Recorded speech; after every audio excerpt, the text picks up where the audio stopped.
voice all of the time. You might be thinking, oh, she's hard of hearing. That's why she has that voice.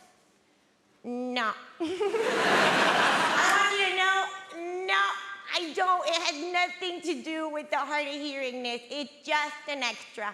Just a kiss on my forehead from God himself. Just an extra. I live with, this is my all the time voice. This is my this is my sex voice. This is my sex voice. It is, I have sex, I go, oh, I love that. I go, oh, can you do that but slower? That's what I say. That's what I say. I say that during sex. I want you to know I do have sex. I want you to know that. I know if I say it, it makes it sound like I don't have sex, but I have sex. Okay, I have sex with people, and people have sex with me. And it's the truth. It's just what happened. I have sex. I just do. It took me a long time to get started having sex because I come from a Latin American mom. And my mom used to talk about my vagina every day, but only in metaphor. My mom, she'd say stuff like, she'd be like, Lara, nobody wants to buy a lock that can be opened by every key, Lara. She'd be like, Lara, nobody wants to buy an apple that's been bitten by someone else, Lara. Lara, if you give them sex too soon, they won't stay with you forever, Lara. That one's pretty straightforward, not really a metaphor, that last one. Pretty straight to the point, that's kind of what she meant with the whole thing. It took me a long time to get started because of that. And I live in the Netherlands, 6 years now I live there. It's great, it's good. I live now with my partner, an Argentinian guy, Fernando, okay. We live together, I love him. I brought him over actually from Argentina. We met in Argentina and then I brought him over to live in the Netherlands on my back, me, him, and a donkey. It took 3 days and 3 nights, long and arduous, but we made it.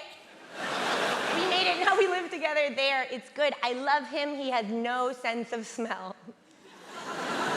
What a good disability to have in a partner, if I may. The best disability to have in a partner. Because as a partner, you can be nasty. You can be as nasty as you want all of the time. Of course, not good to be nasty because then you have to live in the nasty as well.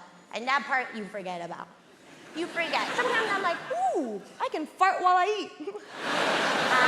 But then you have to eat in a fart, and no one wants, like, if you can choose to not eat in a fart, maybe better to just eat in clean air. You might be thinking, oh, but Lara, what about the sound, you deaf-ass bitch? Don't call me that. It offends my family. I actually will have you know, if you must, that my farts do not have sound. They don't. It's not a tree fell in the forest situation. I can't hear them. Joke's on me. Haha. No. My farts actually do not have any sound. They do not have any sound because I have what's called a butt cheek gap. You know about this? A BCG for short. It means my arse cheeks don't touch. They just don't touch each other. I have a gap. A gap between my... And we all know, famously, most of the sound from farts come from the stress of the air trying to get through the cheeks. You know about this. I Googled it, it's the truth. If the air is trying to get through, this is my impression of most people's farts.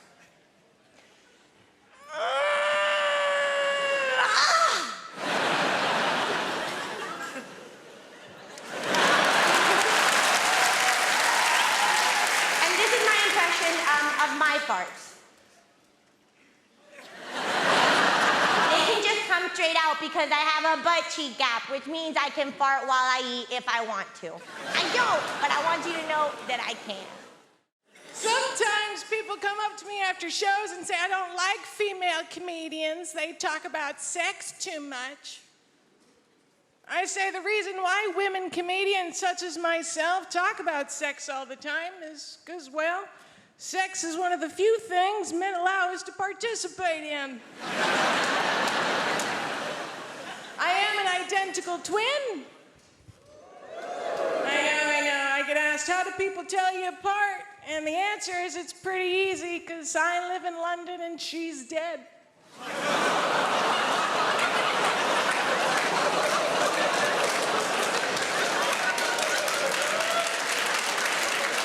Relax, it's fine. She died at birth.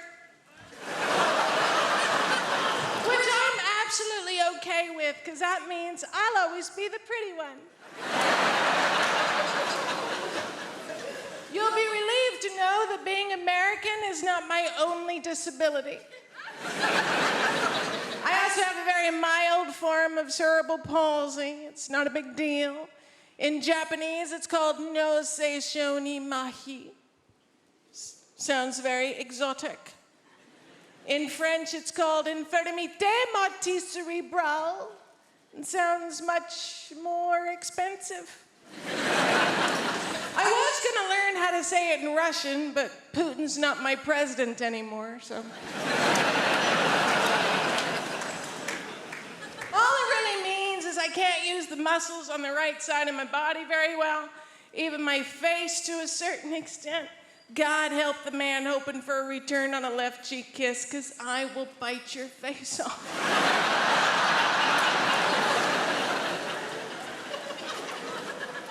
Mostly, though, it's my right arm and hand that I can't use.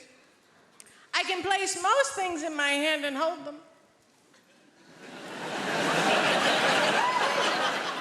I can also give people the finger, if you're into that sort of thing.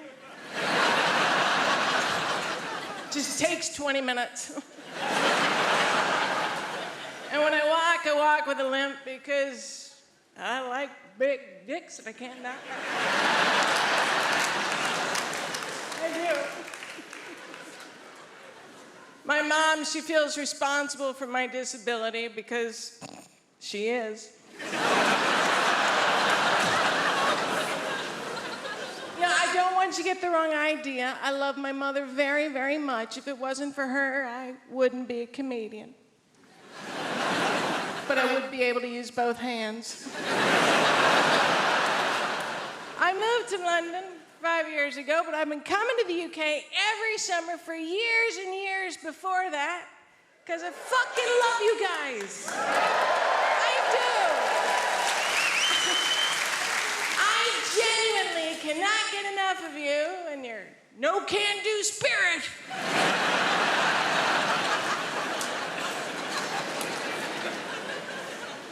Also, as a disabled person that can't drive, I've figured out that countries with obvious alcohol problems have pretty decent public transportation. You people drink a lot. There's been a strike going on, and I'm still getting to gigs. That's how much you drink. We Americans, we don't drink as much as you. We physically can't. We're on too many opioids. I'm used to my appearance provoking the full spectrum of facial reactions everywhere I show up, and you absolutely did not let me down. You were delighted, weren't you? You gave me some wonderful face when I came up here. You looked at me like your mother-in-law just cancelled dinner. I've been lucky enough to travel, and I'll never forget my first trip to Australia. I went to a place called Perth. I got off the plane. First person that saw me said the following. Hey, mate! Hey, mate! Why is Freddie Mercury wearing a kimono?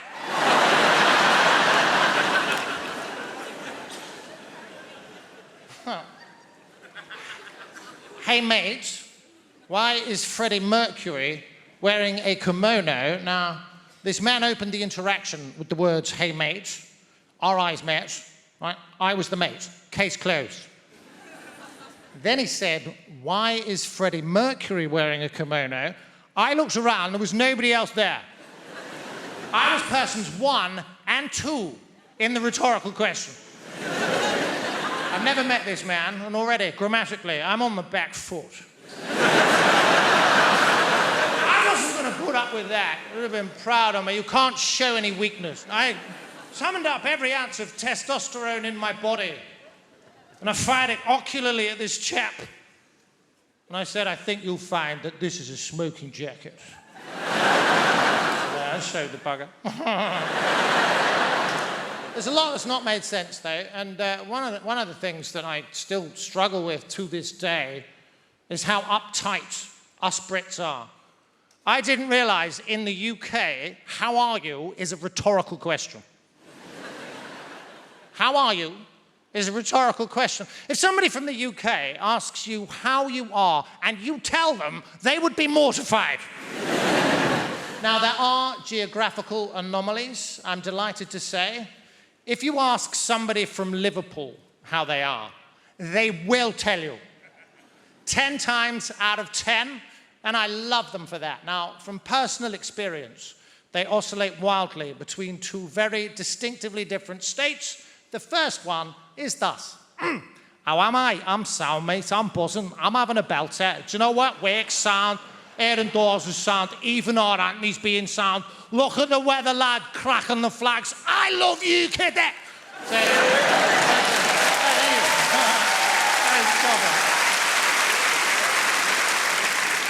Apologies for the accent, by the way. I have the ability to blend in seamlessly with my environment wherever I go. I feel an energy, I match it, we become almost indistinguishable. Silly. Now, that's the first state. Now, the second state of Scouse being is rather different, and it is as follows. I'm fuming, lad. Don't you start, lad. I am fuming here, mate. I'm fuming. I am fuming.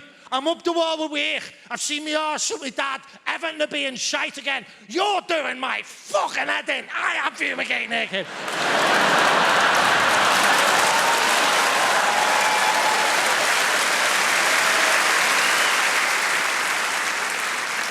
You know toe rings? They are rings that we wear on our toes. Then we have rings, earrings, rings people wear in their ears, yeah? Eyebrow rings, nose rings, belly button rings. But these ones, rings. Because if these ones were called finger rings,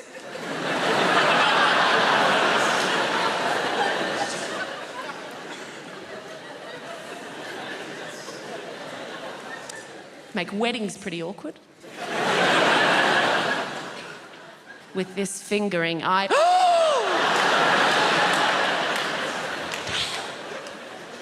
make proposal stories really awkward. Oh my God, so last night, John came over and out of nowhere just gave me the most incredible fingering. I know!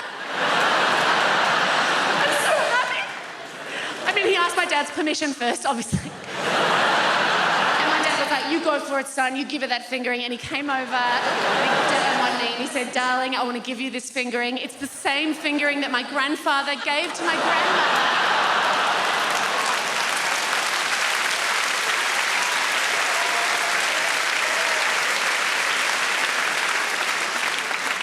Also make Lord of the Fingerings, very different film. Okay. There is no one hearing that. Just keep learning. Life's about learning, guys. I will share with you another big thing I learned this year. Very exciting. I learned showering with a partner is not sexy. That does not seem like a big deal, but the world tells you it is sexy. But you try that shit once, and you very quickly discover that showering with a partner is not sexy. Showering with a partner is taking turns being cold. Oh, yeah. A lot of do-si-do action, a lot of, let's move around this way. Ooh, why? Because I'm goddamn freezing. I'm freezing. And a lot of kissing like this.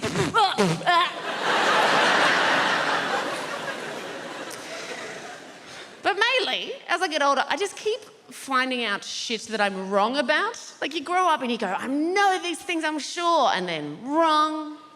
The last time I was in your lovely country, I was on one of your lovely overland trains. You know, the ones that have the toilets with the electronic science fiction doors that go, weege, weege. Now, I was sure I knew how to lock those. Nah, turns out I know how to shut them, yeah. And 12-year-old boys on the other side know how to push the open button. And I don't know if you've ever been sat on the toilet when the door opens, but look, it's everything you dream it will be. And a little bit more. Now, the thing with those doors is they take quite a long time to open. So I was desperately trying to find the close button, eventually found the close button, but the thing is, as they take quite a long time to open, similarly, take quite a long time to close. So I got to maintain eye contact with an understandably horrified 12-year-old boys. His face was being very slowly covered. It was kind of like this. And it finally shut. I sat back down and went, oh my God, I am never wearing a jumpsuit again. As much as you want to save animals, I'm pretty sure you're not going to do it by buying cosmetics. Pretty sure you can't walk into the body shop and buy some burdock root peppermint oil foot scrub, and some little badger somewhere in Scotland is going to go, wow, I feel a whole lot better about my life right now. Somebody's buying that burdock root peppermint oil foot scrub. I don't see the point in testing cosmetics on rabbits anyway, because they're already cute. Slather some lip gloss and eyeliner all over them. Now they're all gussied up like some $3 whore. There's no dignity in that for a rabbit whatsoever. You want to test out cosmetics? Test them out on big game, because they stink. Get up under a hippopotamus there and get some roll-on deodorant under his armpit. See how fresh and self-assured he stays all day, huh? Little lip gloss on a beaver. Real beaver. Stay with me, fella. Real beaver. Right?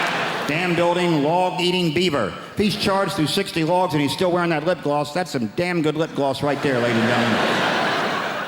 You know this whole thing about, you ever meet someone famous and you tell your friends, and then they say, well, what was he like? Because all they really want to hear is that he was a prick. So they like to say Tom Cruise is the nicest guy in Hollywood. And I always think, well, if I was making $8 million a film, I'd be nice too. Jesus Christ. But I'm not sure he is that nice. Because I always read these articles about how he's so insular and he's into his Scientology and he, stays at a hotel, won't make eye contact with anyone in the hotel because he doesn't want to talk about the plots to his new films. Apparently, as if staring Tom Cruise in the face, he would just crack under pressure. What are you staring at? Hey, you want to hear about my new film? You ever seen a Tom Cruise film like he couldn't figure out the plot in about 18 seconds? Oh, Christ. He's a cocktail maker. He's a pretty good cocktail maker, too. Till he has a crisis of confidence and can't make cocktails anymore. Then he meets a good-looking woman who talks him into being a better cocktail maker. A riveting piece of cinema that was. Then he's a race car driver. Pretty good race car driver, too. Till he has a crisis of confidence. Can't race cars anymore. Then he meets a good-looking woman who talks him into being a better race car driver. Then he's a jet pilot. Some of you are starting to see a pattern emerge here. Pretty good jet pilot? Yes, he was. Until he had a crisis of confidence, couldn't fly jets anymore. Then I believe he met a good-looking woman who talked him into being a better jet pilot. Then he was a sports agent. Then he was the brother of a retarded guy. He was a pretty good brother of a retarded guy until he had a crisis of confidence and wasn't so sure he was such a good brother of a retarded guy. And then he met a good-looking woman who talked him into being a better brother of a retarded guy. Then he was some kind of, I don't know what he's in now, War of the Worlds. Maybe he fights the world. And you know what? I bet he's a pretty good world fighter. But at some point he'll probably have a crisis of confidence. You're gonna meet a good-looking woman who convinces him it's okay to fight the world. Could be a Scrabble player for all I care. He's a pretty good Scrabble player. Till he draws all vowels. Has a crisis of consonants. And he meets a lovely Welsh woman who teaches him a lot of words he's never heard before. That has done me the world of good. Thank you for that. Because I was waiting back there behind the big billboard, absolutely terrified. I'm not a natural performer. I'm not, although I have been doing this talk around the country for about 2 months now. I won't lie to you, it's not been going very well. I think the worst one was Folkestone. I have never seen an audience turn so quickly. Rushing at the stage, anger in their faces. Refund! Refund! It was horrific. I'll try and paint a picture for you. Youngsters will know what I'm talking about. Are there any youngsters in the... You can relax, sir. Well, there's a youngster. What is your name, sir? Riyadh. What's that? Riyadh. Riyadh. What? Riaz with a Z. Riaz with a Z. All right, it's not Sesame Street.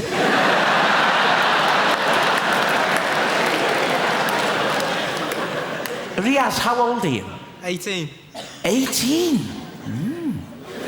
Shouldn't you be wearing a hooded top?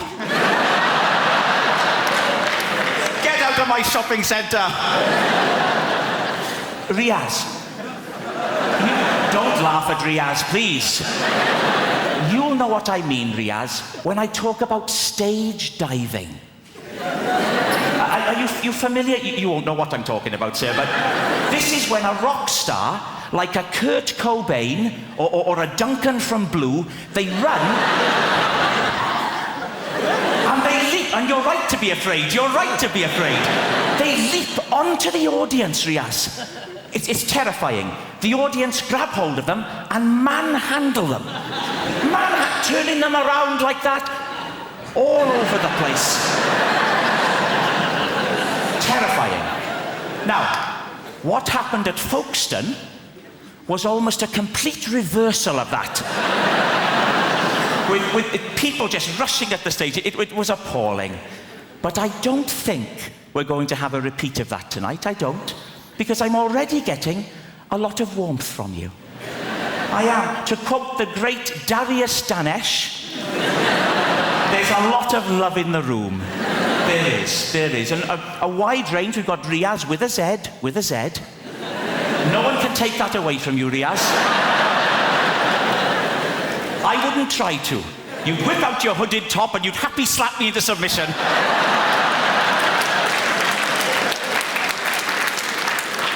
But it's a friendly crowd. We've got a proper... Look, here we go. Right down in the front, there's a chap here wearing a T-shirt with a slogan on it. Unbelievable. A grown man. What is your name, sir? Chris. Chris, with a Z? Riaz, you're one up. You're ahead. I'll bet there aren't many other people in the whole building who have a Z in their name, in all honesty. Unless Zebedee's joined us tonight, which I think is unlikely. So you're a Chris. Yes. Chris. And what's the idea with the T-shirt, Chris? Is it Rag Week? I was going to be a doctor. Got as far as A-level biology, and we had to cut open a rat. Remember that? You had to cut open a rat, and I discovered I couldn't stand the sight of blood or anything vaguely biological. Just had to switch it up. I was like, Mum, I had to tell my mum the doctor thing wasn't going to work out, but it was all right. I said, I'm going to be an engineer. And my mum was like, engineer? It is on the list? Okay. And then she turns to my younger brother, you will be the doctor. And that's how it ran in my family. She wasn't impressed when I decided to become a comedian. That conversation didn't go very well because I was an engineer. I worked as an engineer for years. I used to work for Otis, repairing lifts. That's what I did. And my mum was proud. Yes, my daughter, she's an engineer. And then I left that and decided to become a comedian. My mum was not impressed. She's like, comedy. Comedy? What the hell is comedy? I'm going to tell my friends in Nigeria, My daughter is a clown.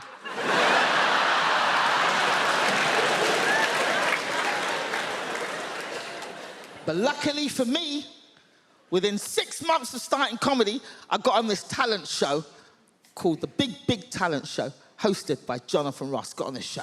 So I called my mum. I was like, Mama, I got through to this big talent show. It's going to be on TV. I'm through the quarterfinals. And my mum was like, oh, yeah, that's good. Very good. Interesting. Very good. Call me when you get to the final. I'm not interested in this quarterfinal, semi-final rubbish. Call me for the final. So sure enough, I got through to the final, filmed live on television, live. Jonathan Ross is hosting, and my mum comes down with her entourage, because my mum does not travel without a Nigerian entourage. So I do my set. Jonathan Ross is interviewing me after my set, and he sees my mum in the audience, which was not hard to spot. It was literally white people, white people, white people, and then a bank of African royalty just...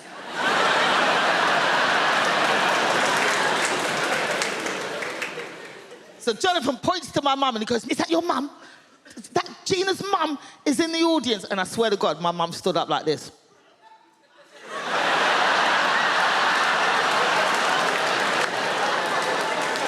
Yes, that is right. I am the reason the clown is here. I am the reason.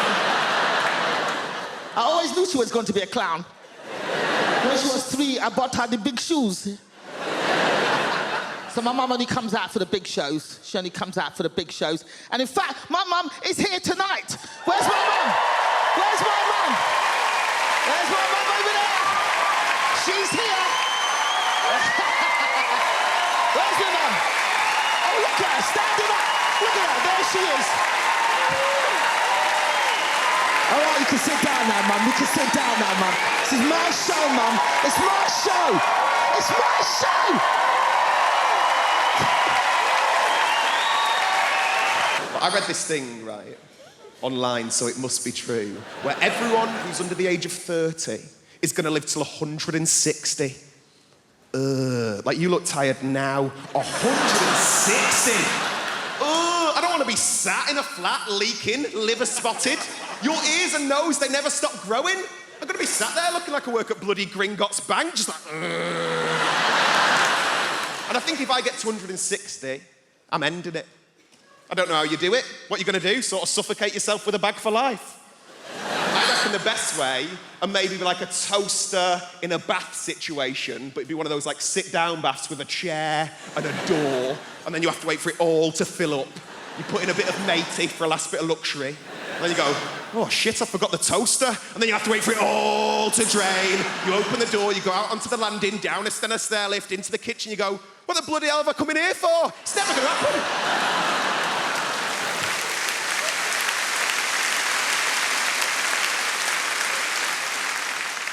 I'm trying to do more nice things, though. That's what I'm trying to do.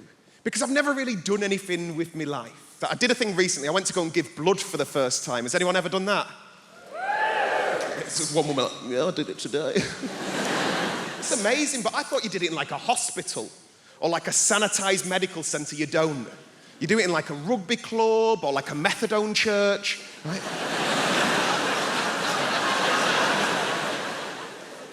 I turned up to this bingo hall near my nan's house, right? I was greeted by the second moodiest person I've ever seen in my life. It was a woman called Linda. Like, her name badge said Jean, but she looked like a Linda. Do you know what I mean? Like short bob, gelled fringe, good at darts. She weren't happy. She weren't. I turned up, she goes, have you got an appointment? And I went, no. And she goes, have you filled out a form? And I went, no. And then she threw this form at me, and as I'm walking off, she goes, thank you very much for giving blood. We really appreciate it. Giving blood is the greatest gift anyone could ever receive. And I'm thinking, Linda's never been given a slow cooker. So, take this form, I start filling it out. I had to use this woman's eyeliner because Linda wouldn't lend me a pen. Just filling it all out. And as I said, the only reason I went to go and give blood is make myself feel like I'd done something with my life. And instead, I'm faced with all these very serious adult questions. It was things like, have you ever been to Africa? And I'm like, no. And he goes, have you ever had sex with a man? And I'm like, no. And he goes, have you ever had sex with a prostitute? And I thought, I've done fucking nothing with my life. Nothing. Have you injected drugs? Have you spoken drugs? Have you had any treatments in the last 6 months? I panicked. I went, oh, well, me and my mum have had facials off Groupon. Not the right answer.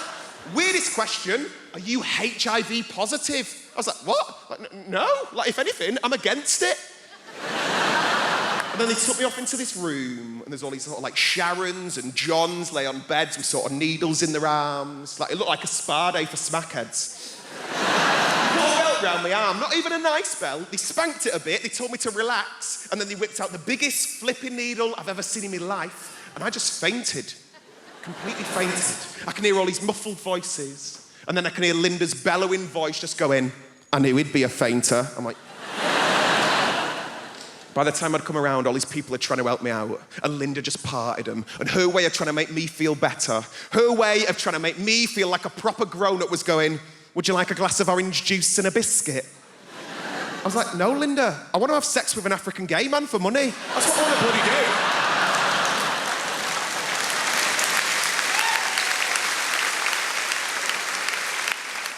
I I get to travel with this job a lot, which I enjoy. I get recognised as well, which is a strange experience. It's not always from being on TV. Sometimes you just get recognised the next day if you've done a gig somewhere. Like I had this recently. I was up north, and I'd been doing some gigs. The next day, I was just in the hotel having my breakfast, and there was a couple in the corner, and I could see they kept looking at me. This couple must have been sort of in their 50s, and they kept looking over at me, and I was just having my breakfast. And as they got up to leave, they came past my table, and they stopped. And the lady said, "Can we just say," she went, "You were amazing last night." I said, "Oh, wow, thank you so much." She was like, "Honestly, our cheeks are still hurting." I was like, "Wow, thank you." And her husband was like, "We just love finding new people."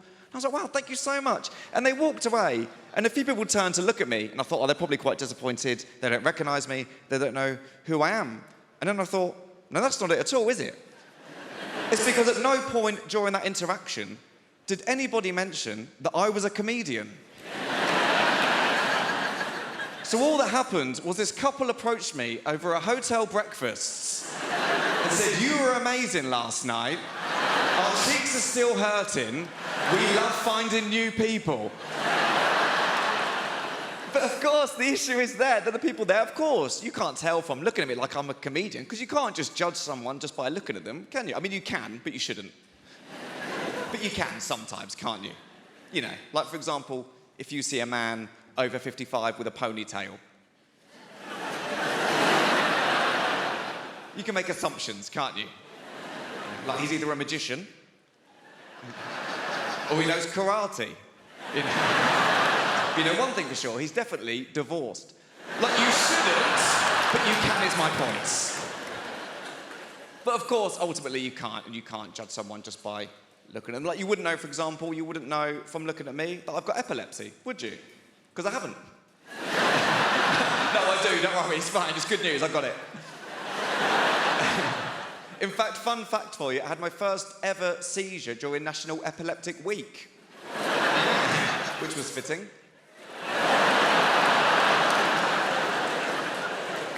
I'll tell you about the first seizure I ever had. Is that okay to do? Is that all right? Thank you. I know sometimes people get a bit funny if people start talking about health conditions. I know some people don't like to talk about their own health conditions. Like, I've got a friend called Paul. He's got psoriasis, doesn't like to talk about it at all. And I'd rather just sweep under the carpet. So people in different... Some big fans of psoriasis stuff down here. There's more if you want it. Just scratching the surface. But no, we'll move on. It's one condition at a time. Yeah, sorry. The first seizure I ever had, it was my first year at university. I was in Topshop trying on a pair of jeans in Topshop. I had no idea that I had epilepsy. I just went in there to try on these jeans, fell to the floor, I had a seizure. I woke up, still in Topshop. I had no idea what was going on. I just woke up. There was this bright light and 3 women looking over me. I thought I was in heaven. And then one of them just went, "Excuse me." She went, "Do you know what day it is?" Now, I didn't know that was a thing. And I remember just thinking, can you not ask someone else?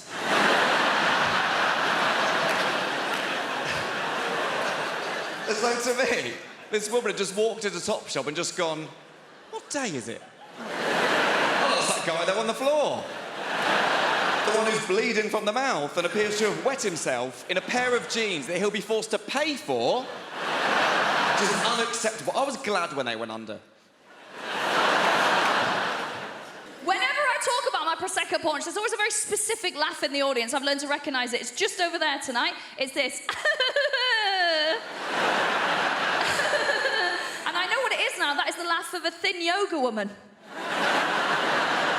I know what the laugh means. The laugh is like, "That's funny, but I'd kill myself if I looked like you." But I promise you, there's advantages to having a Prosecco paunch. Make some noise if you got one. 2 female will laugh for the bodies in the room. Don't be shy, lads. I can see you, it's quite well lit. Let's try that again, we're all being honest about ourselves. Give us a cheer if you got a Prosecco paunch. Boys, boys, boys. The thing is, if you have a Prosecco paunch, there are advantages to it, right? 2 main ones I can think of. Number 1, I don't want to be crude, but I can take some hammer. Yeah, it's true. I can give you a list of names that can attest to that as well. Not surnames. Now, the other thing is my Prosecco paunch porch always gives me the greatest slice of joy, right? You know those 3 incredibly hot days we get that we pass off as the summer, right? I absolutely love those because that's when I get all my tanning done. I'm taking it very seriously. I go and get a chair from the kitchen. I go and put it slap bang in the middle of my garden, right? Because all the sun hits there. I've not got outdoor furniture. I'm not a Tory. So I pop it there. And then I get as naked as is legally possible. So I've got full spaniel's ears out. Smallest knickers I can find. You might be worrying about me now, because this is obviously filmed in London. I live in the countryside. I've not really got neighbours. I've got one lad who can see into my garden. He's depressed. He's not looking out his window for 3 weeks. We're fine, right? I also get very precious when I'm doing my tanning, right? Very precious. So what I'll do is I roll my knickers down as small as I can get them, because I'm like, I don't want tan lines, actually. I don't want tan lines. I've got a bush like a badger, but I don't want tan lines. It's got TV. I don't want tan lines. I'm not allowed near cows. So I lie there, drinking it in, and as I lie there, think to myself, you know what? I am gonna get up, and I am gonna go to the freezer, and I am gonna treat myself to a 3rd Magnum of the day. Because I'm a special princess and I do deserve it. Thank you. For all the people who are allowed ice cream up there in that one section. Lactose intolerant in the stalls. Closer to the toilets, it makes sense. So I'll decide I'm going to treat myself to that Magnum. And then I'll wait another 40 minutes till I can actually be asked to get up and get it. And then when I get up and get it, this is where my Prosecco porch really steps up. Because as I stand up, I will hear the sound of my own gunt peeling off the top of my own leg. Yeah, don't go, don't pretend you're not turned on. It's embarrassing. It's an incredible noise. It's like this. That's my mating call. It is. I just see a row of bald heads along the fence like that. Just divorced dads who are like, is that low self-esteem I can hear? Do you want to come to Pizza Hut and be a mum for 2 hours? I sort of feel like if you've got enough money, you can sort of just pay somebody to diagnose away your shit personality. And I consider that money well spent, by the way. I would recommend it to you. Prick. No. I actually have bipolar disorder. That's why I've ruined your birthday. Poor me, actually.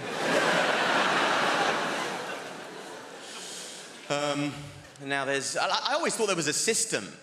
Like, adult ADHD has changed everything for me. I didn't realize that was a thing. I thought it was a childhood thing, but now there's adult ADHD, which has confused the whole process for me. I thought the process was that if you had a child who was shit, you would say that they had ADHD.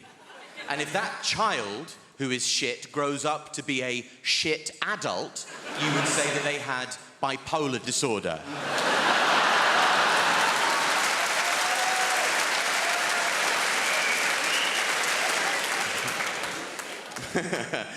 Footnote, I've been diagnosed with both, so don't write in, camera people.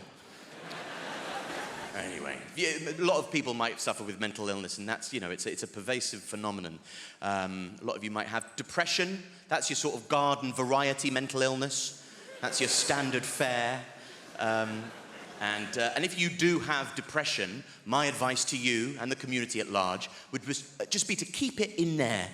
Bottle it up. Whatever you do, don't tell me about it, because I don't care.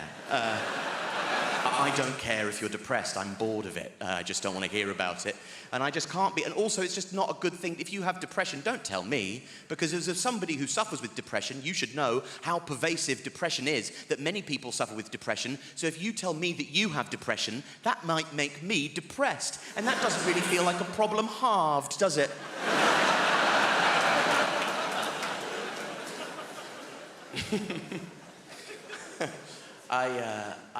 It doesn't. It's like, it's not, just don't tell me about it, you know? Depression is an economy based on resource scarcity.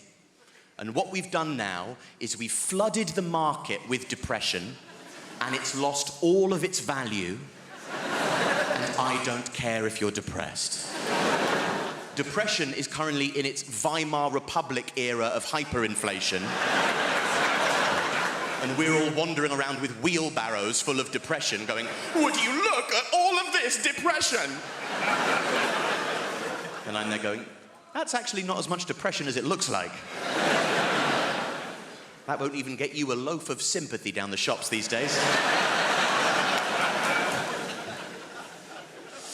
My friend said to me recently, with the confidence of a man saying something new, that's lovely. He said, I just think we need to talk more about male mental health. Oh my God, how could there possibly be time to talk about it any more than we already do? We are talking. I know that we all have different perspectives, different cultural backgrounds. I can see you, or feel you rather, like moving away from me. Okay? Let's all keep light-hearted about this. I don't want to have to say only joking, given the context of what this is. Liverpool has a strange relationship with Manchester as well. Is anybody in from Liverpool? All right, thought we might have priced you out. Not to worry. I love Liverpool. It's a beautiful city. And I remember when I first went over there, I support Manchester City, right? That's my football team. And I remember going over there in my Manchester City shirt, and I stopped this bloke at the train station. I said, listen, mate, I'm a bit lost. I'm trying to find the docks. Can you help us out? And he turned around and he went... which is a word in Liverpool, right? Honestly, right? It means you're not welcome, right? You pick it up quick enough, right? Eventually he got to some sound, he went, hey! Because they're naturally witty, they're born with that, right? He said, what are you doing over there in Liverpool?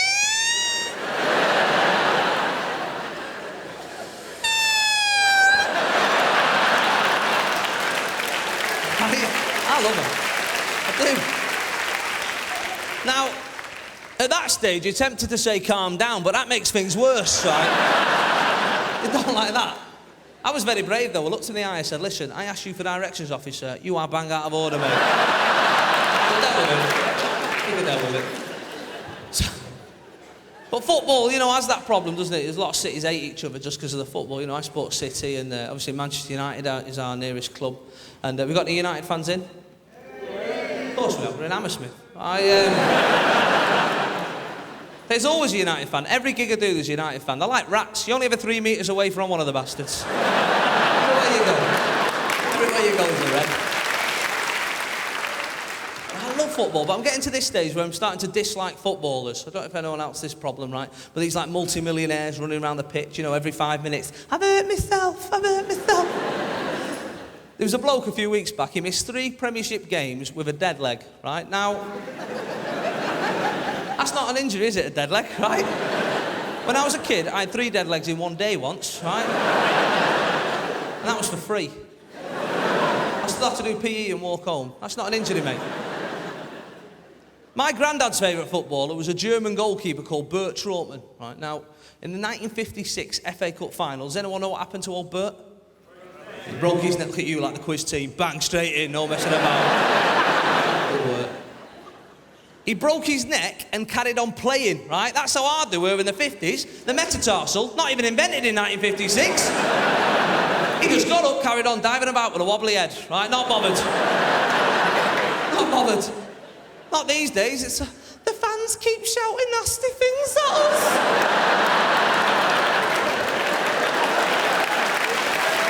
Me up. It's right, isn't it? And I'm there in the crowd watching, thinking, do you know what? You're on 60 grand a week. If I think you're a knobhead, I'll tell you, right?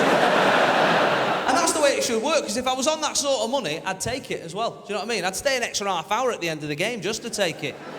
You're a knobhead? Yeah, I don't know. See you next week, lads. God bless. Take care.